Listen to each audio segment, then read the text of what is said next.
1 Samuel 16 van vers 1 tot 13. Die Here het vir Samuel gesê: "Hoe lank gaan jy nog treur oor Saul? Dit is ek wat hom verwerp het as koning oor Israel. Vul jou horing met olie en vertrek. Ek stuur jou na Isaai van Bethlehem, want tussen sy seuns het ek vir my 'n koning gesien." Maar Samuel het gesê: "Hoe kan ek gaan? As Saul daarvan hoor, sal hy my doodmaak." Toe sê die Here: "'n vers kalf moet jy saam met jou neem, en dan moet jy sê: om aan die Here offer te bring, dit is waarvoor ek gekom het. Nooi jy dan vir Isaai na die offer, en ek sal vir jou meedeel wat jy moet doen. Jy moet vir my die een salf wat ek vir jou sal sê." Samuel het gedoen wat die Here gesê het. Toe hy in Bethlehem aankom, kom die oudstes van die stad hom bewend tegemoet en vra: "Beteken u koms vrede?" Hy het gesê: "Ja, vrede. Om aan die Here offer te bring, dit is waarvoor ek gekom het. Heilig julleself en kom saam met my na die maaltydoffer." Hy het Isaai en sy seuns toe geheilig en hulle na die maaltydoffer genooi. Toe hulle inkom, het hy vir Eliab gesien en hy het gedink: "Sekerlik, hier staan voor die Here sy gesalfde." Maar die Here het vir Samuel gesê: "Moenie na sy voorkoms en sy reisige gestalte kyk nie, want ek het hom afgekeer. Dit gaan immers nie oor wat 'n mens sien nie, want die mens kyk na wat hy sien, maar die Here kyk na die hart." Isaai roep toe vir Abinadab en laat hom voor Samuel verbygaan, maar hy het gedink: "Ook hierdie een het die Here nie gekies nie." Daarna het Isaai vir Samma laat verbygaan, maar hy het gedink: "Ook hierdie een het die Here nie gekies nie." So het Isaai dan sy 7 seuns voor Samuel laat verbygaan, maar Samuel het vir Isaai gesê: "Die Here het hulle nie gekies nie." Samuel vra toe vir Isaai: "Is dit al die jong manne?" Hy het geantwoord: "Die jongste is nog oor, maar kyk, hy is besig om die kleinvee op te pas." Toe sê Samuel vir Isaai: "Laat haal hom, want ons gaan nie eet voordat hy hier aankom nie." Hy het dit gedoen en hom toe laat inkom. Die seun was rooierig met mooi oë. Iemand het eendag gesê: "Jou oë is die venster van jou hart." Met mooi oë en 'n goeie voorkoms. Die Here sê toe: "Staan op, salf hom, want dit is hy." Saam met die horing met die olie geneem en hom daar tussen sy broers gesalf. Die gees van die Here het van daardie dag af en ook verder van Dawid besit geneem. Samuel het toe opgestaan en na Rama gegaan. Ons lees tot sover. Die teks is vers 7, maar die Here het vir Samuel gesê: "Moenie na sy voorkoms of sy reisige gestalte kyk nie, want ek het hom afgekeer. Dit gaan immers nie oor wat die mens sien nie, want die mens kyk na wat hy sien, maar die Here kyk na die hart."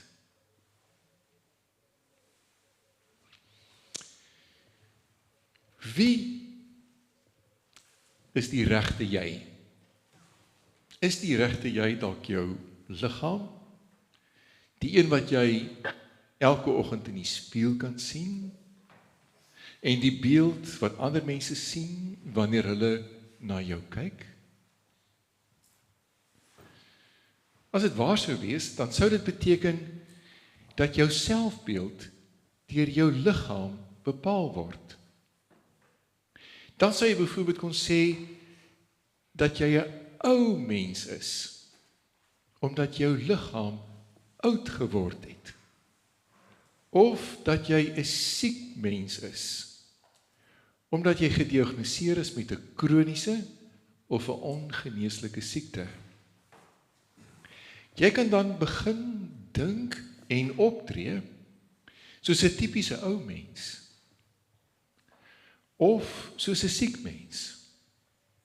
En later begin jy jouself onttrek aan geleenthede waar jy 'n bydrae kon lewer, want jy is mos nou 'n ou mens, of 'n siek mens. Dit is onvermydelik dat jou liggaam oud sal word. Maar volgens Paulus is dit glad nie nodig dat jou hart of siel saam met jou liggaam sal verouder nie. In 2 Korintiërs 4 vers 16 het hy geskryf: Al is ons uiterlik besig om te vergaan, afgetakeld te word, innerlik word ons van dag tot dag vernuwe. Vriende, dit is waar. As ek na my vrou, Jola, kyk, sy het nog die siel, die hart van 'n jong vrou. Ek herken dit in haar. Sy het haar siel en hart het nog nie 'n dag verouder, van die dag af dat ek haar ontmoet het nie. En dit behoort so van ons almal waar te wees. Don't let the old man in. Wie het dit gesê? Clint Eastwood. Hy het dit gesê. En die sanger Toby Keith het dit bygevoeg in sy bekende liedjie oor sy uitspraak: I wanna live me some more. Don't let the old man in. Jou liggaam is nie die ware jy nie. Daarom lees ons in 1 Samuel 16 vers 7: Moenie na sy voorkoms en sy reisige gestalte kyk nie. Die mens kyk na wat hy sien, maar die Here kyk na die hart. Dit bring ons by 'n ander moontlikheid. Is die ware jy dalk wat jy dink? Hierdie uitspraak word gewoonlik aan Boeddha toegeskryf. Hy het geskryf: The mind is everything. What you think, you become. Maar hy is nie die eerste wat dit gesê het nie. Lang voor hom, al in Spreuke lees ons daaroor. Ons gaan net naby kom.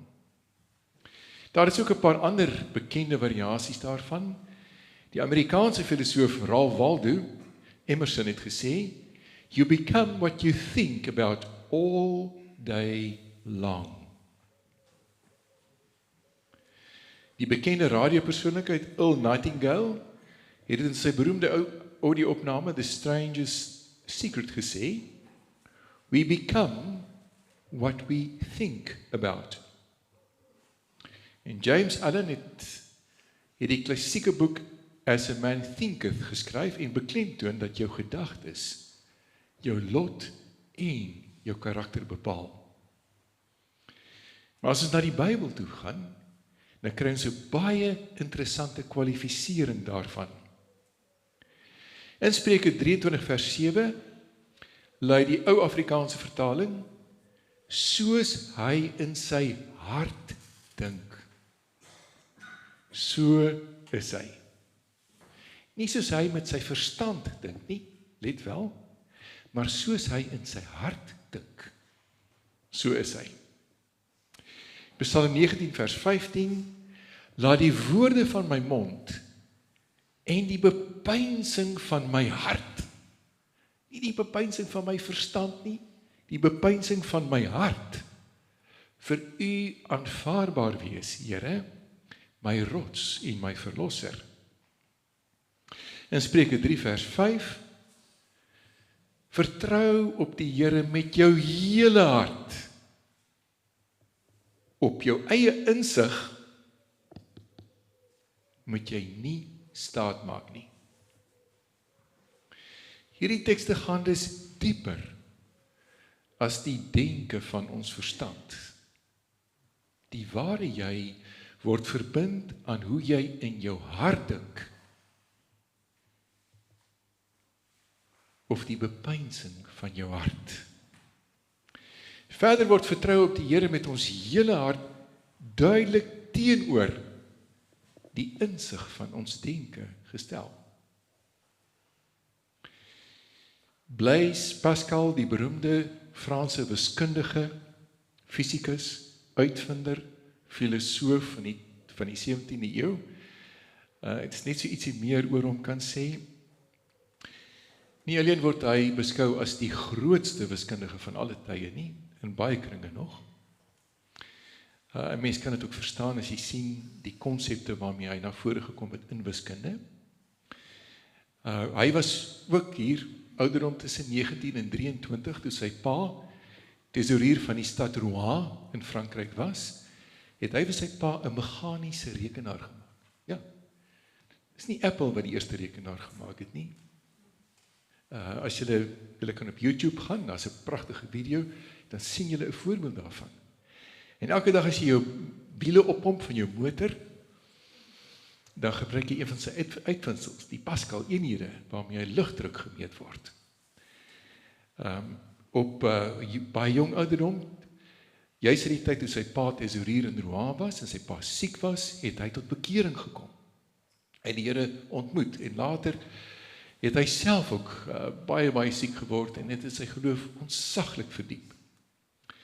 En dit het gemaak dat hy nie net in filosofie oor God gepraat het nie, maar baie van die goed wat hy geskryf het, sy Pensées, wat 'n baie beroemde kwalifikasie van hom was, word beskou as een van die beste teologiese werke van die 17de eeu.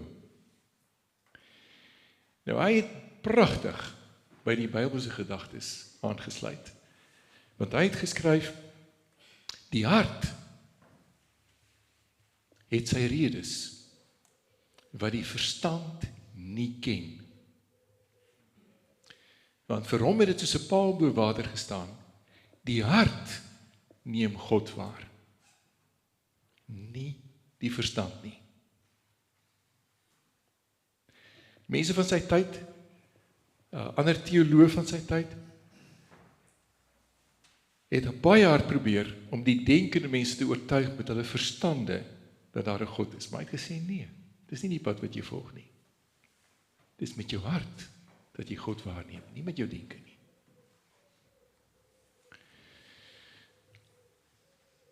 Ons mag egter nie hiermee tot die gevolg terugkom dat ons denkvermoë of ons verstand onbelangrik is nie. Jesus bring dit mooi in balans wanneer hy die belangrikste gebod opsom in Matteus 22 vers 37. Jy moet die Here jou God lief hê met jou hele hart en jou hele siel en met jou hele verstand. Met ander woorde, met ons totale menswees. Hulle moet in balans funksioneer. Maar ons gaan vandag fokus op die hart. En ek het doelbewus gekies dat ons daarop moet fokus, omdat dit blyk dat dit na ons diepste identiteit verwys. Of soos ons reeds gesê het, die regte jy is wie jy in jou hart is. Daarom lees ons in Spreuke 4 vers 23. Bewaak jou hart meer as enige iets wat bewaar word. Is nie jou kar of jou huis wat jy moet oppas nie. Bewaak jou hart meer as enige iets wat bewaar moet word. Want daaruit ontspring die lewe. Dit bepaal jou lewe. Ons gaan vanoggend probeer vasstel wat die spesifieke rol van ons hart met betrekking tot ons verhouding met God in die Bybel is. En ons gaan onder andere ook let op wat die Ou en die Nuwe Testament sê oor die volgende aspekte. Eerstens, die Here toets en deursoek ons harte. Tweedens, die hart word beskryf as die sentrum waaruit ons lewe. Derdens, ons hart kan bedrieglik wees. Vierdens, die Here kan ons harte beweeg om sy wil uit te voer. Vyftens, ons gaan kyk wat ons hart kan laat floreer. En sestens, gaan ons ook kyk wat ons hart kan vertroebel en so vervreemding tussen ons en God bring. Eerstens, die Here toets en deursoek ons harte. In Deuteronomium 8 vers 2 lees ons, dink aan die hele pad waarlangs die Here jou God jou hierdie 40 jaar in die woestyn gelei het, om jou nederig te maak, om jou te toets, om uit te vind wat in jou hart leef. Sou jy sy gebooie nakom of nie? Om jou te toets, om uit te vind wat in jou hart leef. Wil jy van harte sy wil doen of nie? Deuteronomium 13 vers 3, want die Here, julle God toets julle, om te sien of julle met julle hele hart en julle hele wese die Here julle God lief het. 1 Konings 8 vers 39, u moet dan vergewe en optree en met elkeen handel volgens al sy dade, u wat sy hart ken. U alleen ken immers die harte van alle mensekinders. Hy ken jou hart. Hy is die enigste een wat jou hart ken. 1 Kronieke 28 vers 9, en jy, my seun Salomo, erken die God van jou vader, Dawid is hier in die woord, en dien hom met 'n onverdeelde hart en 'n gewillige gees, want die Here ondersoek alle harte, en in elke bedoeling van die gedagtes het hy insig. Jy hoef nie te verduidelik wat jy bedoel nie, die Here weet wat jy bedoel. Hy weet soms wanneer ons opsetlik is, en wanneer ons dit nie is nie. Psalm 17 vers 3, U het my hart getoets, my snags ondersoek, U het my deur die smeltkroes laat gaan, maar U het niks gevind nie. Ek dink hier word verwys in die nagte wanneer ons onderbewuste en ons drome na vore kom. En julle het seker almal al ervaar, hoe dit seker goed by jou maal en maal en maal. Dit is hierdie toets, hierdie smeltkroes, waarna hy hier verwys.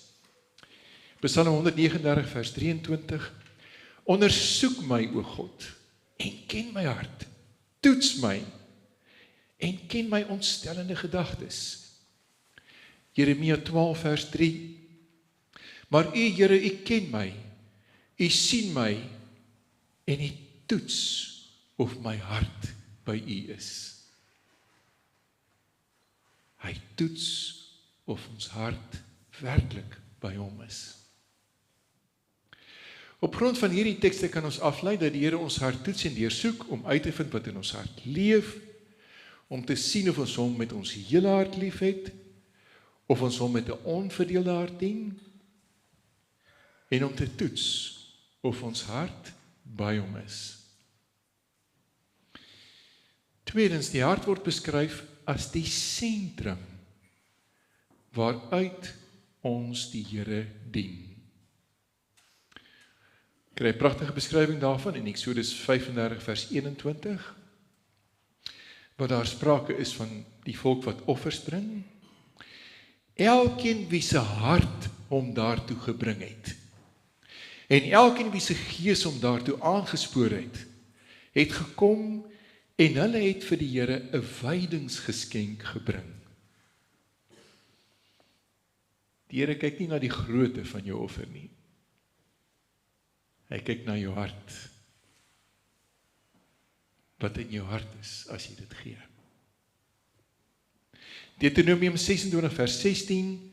Vandag beveel die Here jou God jou om hierdie vaste voorskrifte en wette uit te voer. Jy moet dit met hart en siel nakom. 2 Kronieke 12 vers 14. Hy het gedoen wat verkeerd is, want hy het nie sy hart daarop gerig om die Here te soek nie.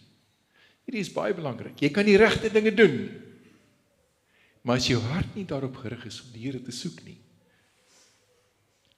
is dit verkeerd. 2 Kronieke 29 vers 31. Die geloofsgemeenskap het toe slagoffers en dankoffers nader gebring, en elkeen wie se hart daartoe bereid was, ook brandoffers. 2 Kronieke 17 vers 6. Sy hart was opgewonde oor al die weë van die Here. Hy het toe ook die offerhoogtes en die Asherjas, afgode, uit Juda verwyder. Nehemia 4 vers 6. Ons het die stadsmuur opgebou. Die dele van die hele muur is saamgevoeg tot op die helfte van sy hoogte. Die volk se hart was in hulle werk. En daarom het daar wonderwerke gebeur in die tyd van Nehemia. Want die volk se harte was in hulle werk. Psalm 119 vers 112. Ek rig my hart daarop om u voorskrifte uit te voer, vir altyd, tot die einde toe. Matteus 6 vers 21. Want waar jou skat is, daar sal jou hart ook wees. Lukas 6 vers 45. 'n goeie mens bring die goeie tevoorskyn uit die goeie skatkamer in sy hart. 2 Korintiërs 9 vers 7. Laat elkeen gee soos hy vooraf in sy hart besluit het. Nie met droefheid of onder dwang nie. Want God het 'n blymoedige gewer lief. In Johannes 3 vers 17. Hoe bly die liefde van God in iemand wat genoeg aardse besittings het en sy broer sien gebrek ly, maar sy hart nogtans vir hom toesluit. Interessante woorde, nee. Hier staan nie dat hoe kan die liefde van iemand bly wat nie gee nie. Hier staan iemand wat sy hart toesluit vir sy broer. Dis 'n verskil, nee. Ons hart kan bedrieglik wees. Derdens. Psalm 26 vers 2 lees ons die woorde: Toets my, Here, en stel my op die proef. Suiwer my niere en my hart. Niere verwys na die emosionele belewinge van mense. En dis so die Hebreërs daarna verwys. Maar ons sê baie keer sy blaas het in sy oë as iemand baie tranerig is. Dis min of meer dieselfde konsep. Blaas Psalm 51 vers 12. Skep 'n rein hart vir my, o God, vernuwe 'n bestendige gees in my binneste. Want my hart kan so maklik onbestendig wees. 1 Konings 11 vers 4. Teen die tyd dat Salomo oud was, het sy vroue sy hart verlei om ander gode te volg, en was sy hart nie meer volkome by die Here God, soos wat die hart van sy vader Dawid was nie. Psalm 141 vers 4. Moet my hart nie laat neig na iets wat sleg is nie, sodat ek deur 'n misstap roekeloos optree, saam met manne wat onreg pleeg nie. Laat ek tog nie aan hulle lekkernye proe nie. Spreuke 14 vers 10, die hart ken sy eie bitterheid. Bitterheid bederf die hart. Dit maak die hart oud. Bitterheid is die kanker van die hart.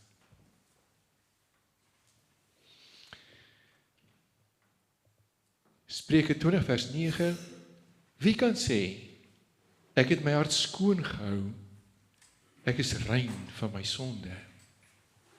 Spreuke 28 vers 26, wie op sy eie hart vertrou, hy is 'n dwaas. Maar wie met wysheid leef, hy kom vry. Jeremia 17 vers 9, die hart is bedriegliker as alles. Dit is ongeneeslik. Wie kan die hart verstaan?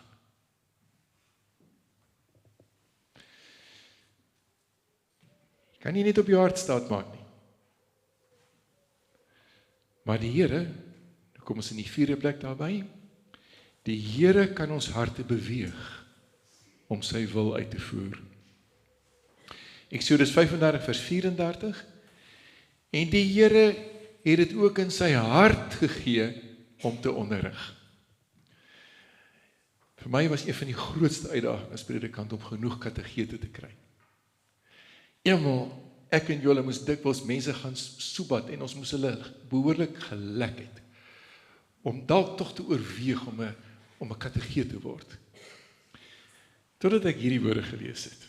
Dis die Here wat dit in sy hart gee, om iemand onderrig te laat gee.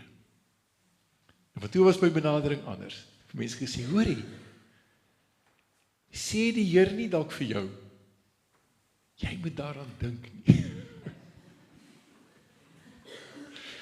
Deuteronomium 30 vers 6, die Here jou God sal jou hart besny, en die hart van jou nageslag, sodat jy die Here jou God met hart en siel sal lief hê, sodat jy kan leef.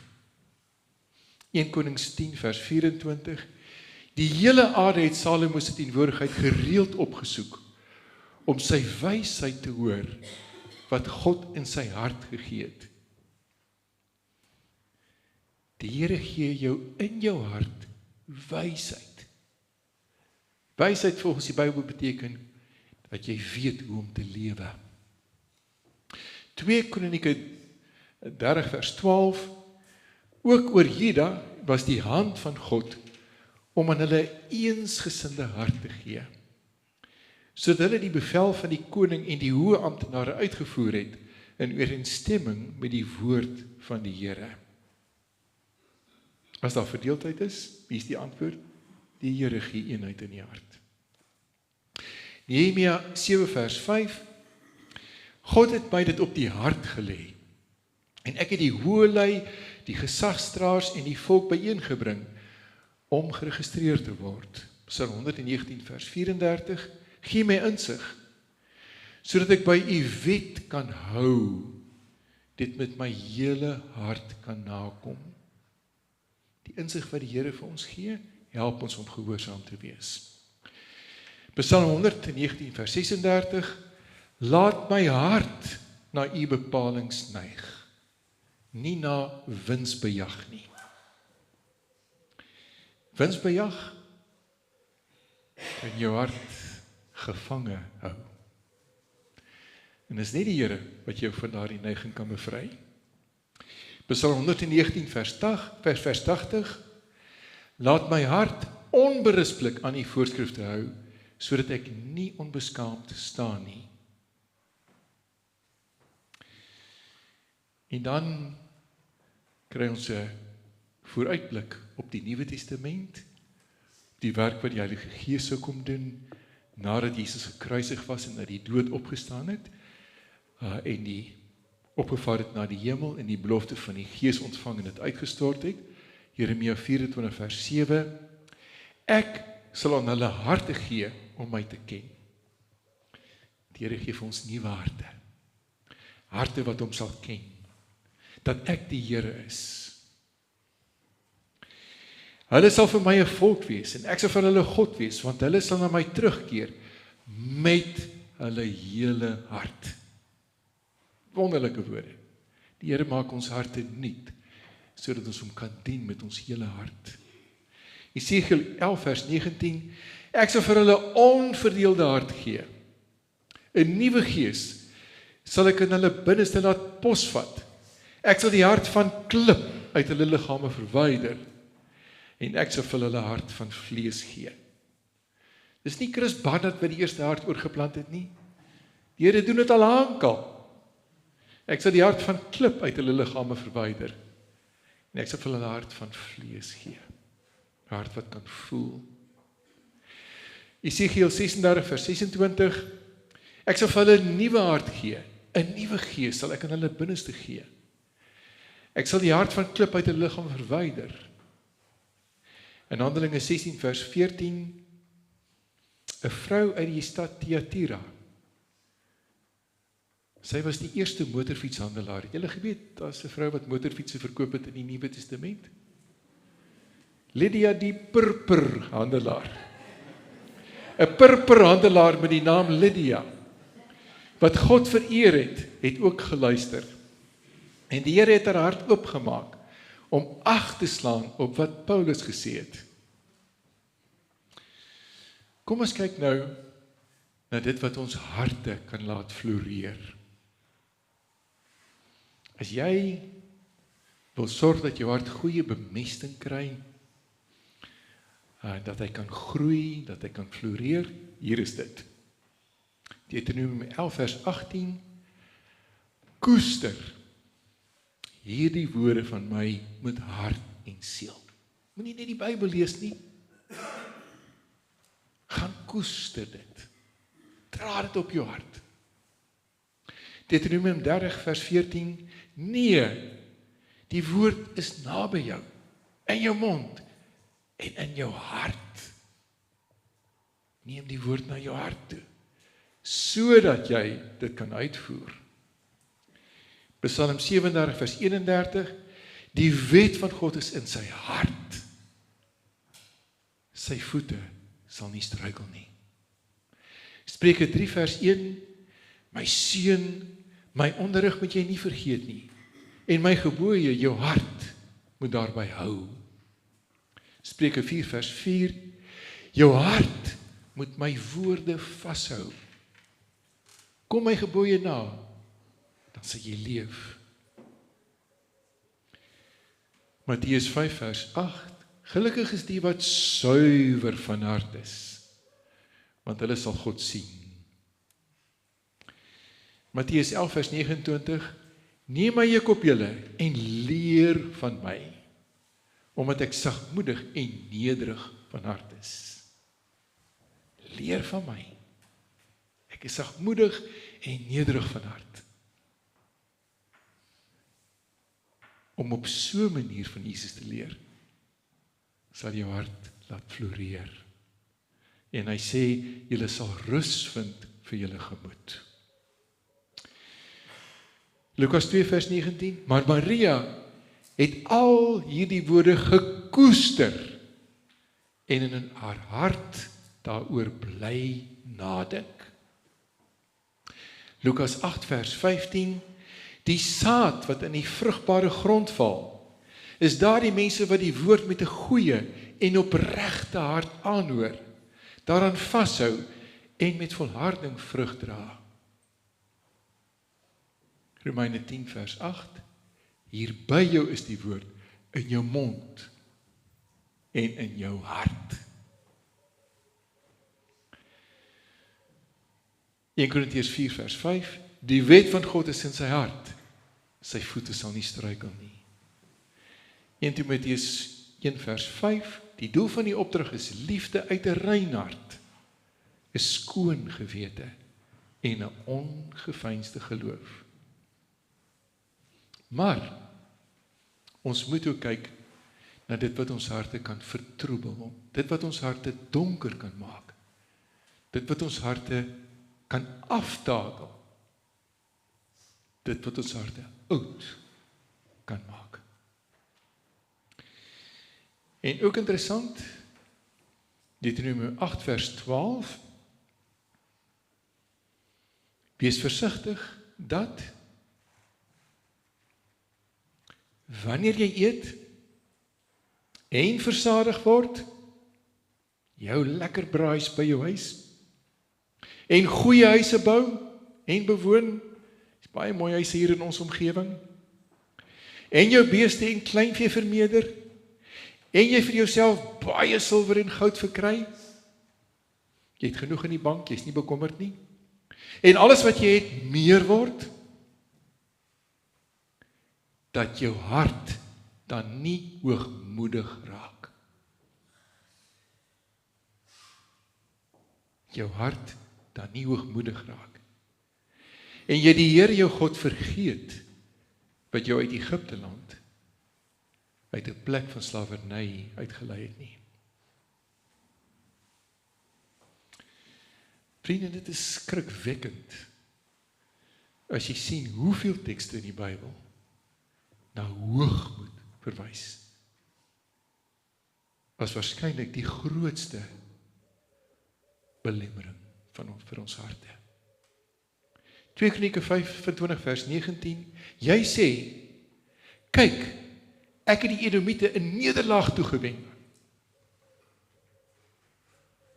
Jou hart is opgetoe, op eer gerig. Ek het die oorlog gewen. Spog daaroor. Jou hart is opgetoe, op eer gerig. 2 Kronieke 26 vers 16, maar toe hy magtig geword het, het sy hart hoogmoedig geraak, tot sy eie ondergang.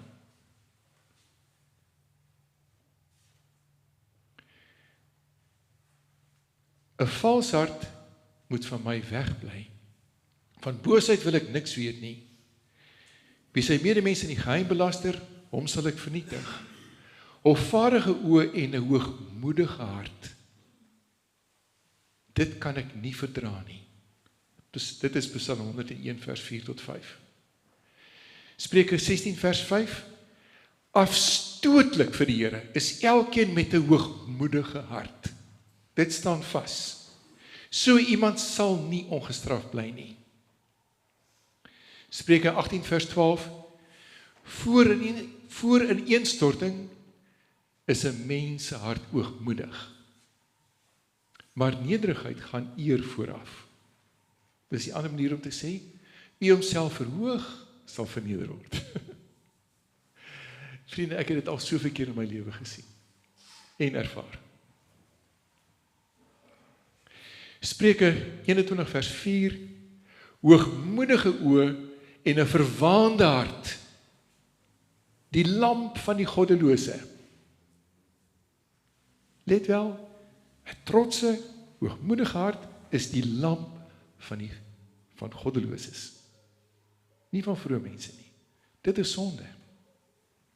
Jeremia 17 vers 5, so sê die Here, vervloek is die man wat op mense vertrou, wat in mense sy krag vind, maar sy hart draai van die Here af weg. Esegiel 28 vers 2, mensekind, sê vir die leier van Tyrus, so sê so sê my Heer die Here, omdat jou hart hoogmoedig geraak het jy gesê, ek is 'n God. In die tuise van die gode woon ek in die hart van die see. Maar jy is net 'n mens, nie 'n God nie. Jy stel jou insig gelyk aan die insig van gode. Esegiel 28 vers 5, deur jou buitengewone handelsvernuf, het jy jou vermoë vergroot, jy het ryk geword. Maar jou hart het hoogmoedig geraak oor jou rykdom. Ek is belangrik, want ek is ryk. Ek is beter as julle. Pas op. Pas op. Dis 'n rooi lig wat flikker. Esegiel 28 vers 17, jou hart het hoogmoedig geword oor jou skoonheid. Jy het jou wysheid nutteloos gemaak oor jou skitterende pragt.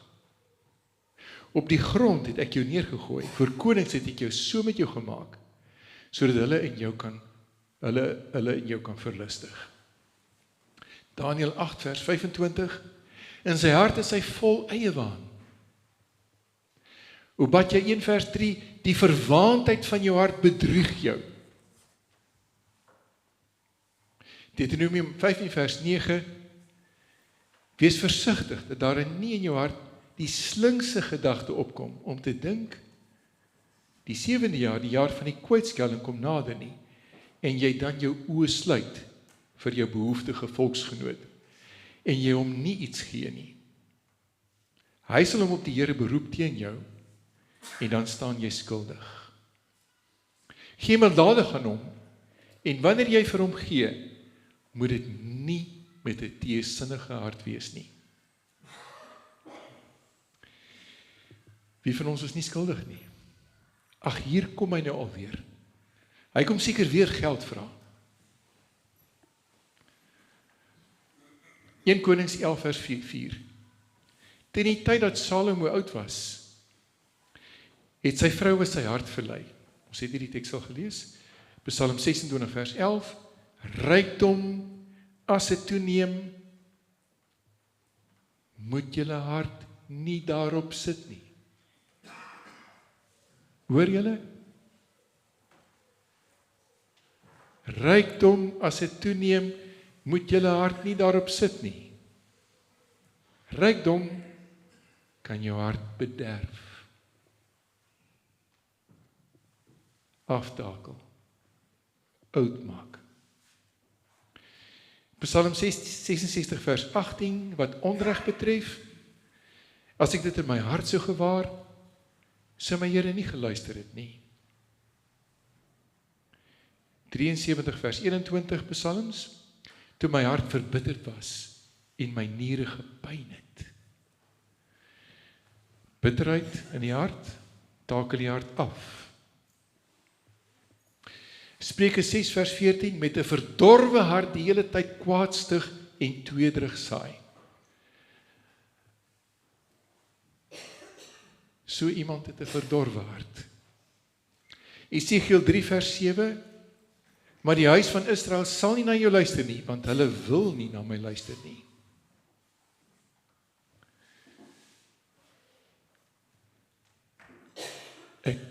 Voor ek die volgende vers lees, ek was eendag in 'n gesprek. Dit was nogal by 'n kerklike funksie. Toe sê een van die manne vir my, hy was met sy vrou en sy vriende en sy familie, was hulle in Amsterdam in Nederland. Toe het hulle in die rooi liggebied ingestap, want hy wil daarom sien wat aangaan. Sodat hy ook daarvan kan praat, dat hy daarom 'n opinie daaroor kan hê.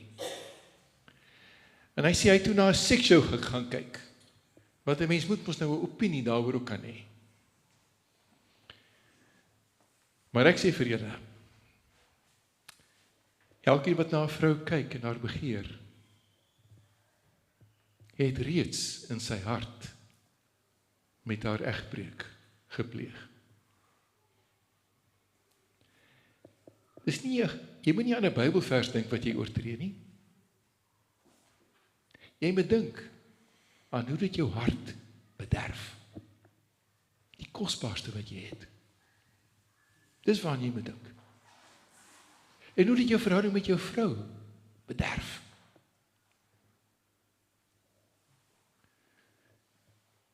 Matteus 13 vers 15, want hierdie volk se hart is afgestomp. Maar wat by die mond uitgaan, kom uit die hart. Matteus 15 vers 18 vers tot 19. En daardie dinge maak die mens onrein. Uit die hart kom dan immers bose gedagtes, moord, oorspel, onsedelikheid, diefstal, valse getuienis en lastering. Dieselfde word herhaal in Markus 7 vers 21 tot 22. En Lukas 6 vers 45 sê Jesus, 'n goeie mens bring die goeie tevoorskyn uit die goeie skatkamer van sy hart. Jou hart kan 'n skatkamer wees. En 'n slegte mens bring die slegte voort uit die slegheid wat in hom is. Jou hart kan 'n donker donga wees. Want waar die hart van vol is, loop die mond van oor. Vriende, en so kan 'n mens aangaan in die Bybel.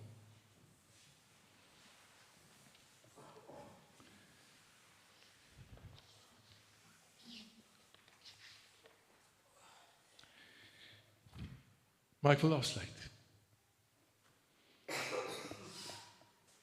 Die Here het vir Samuel gesê, die mens kyk na wat hy sien, maar die Here kyk na die hart. Het julle al gewonder, wat sou die Here in Dawid se hart gesien het? Al daarin gedink? En volgens my beskeie mening hoef ons nie verder te gaan soek as die inleidende woorde van Psalm 23 nie. Die Here is my herder. Ek kom niks kort nie.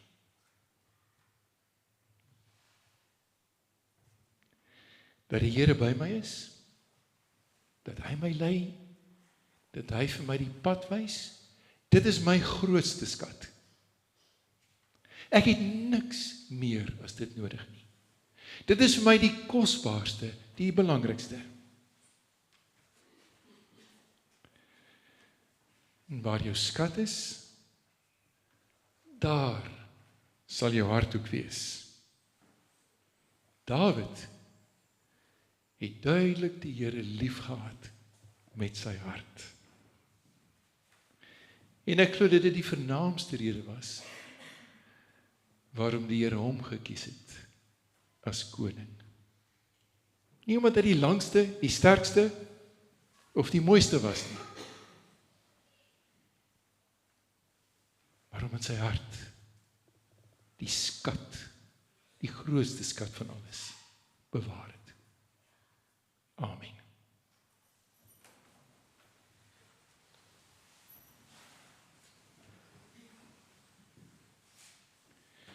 Paar oomblikke van stilte gebed om na te dink wat die persoonlike boodskap vir jou was.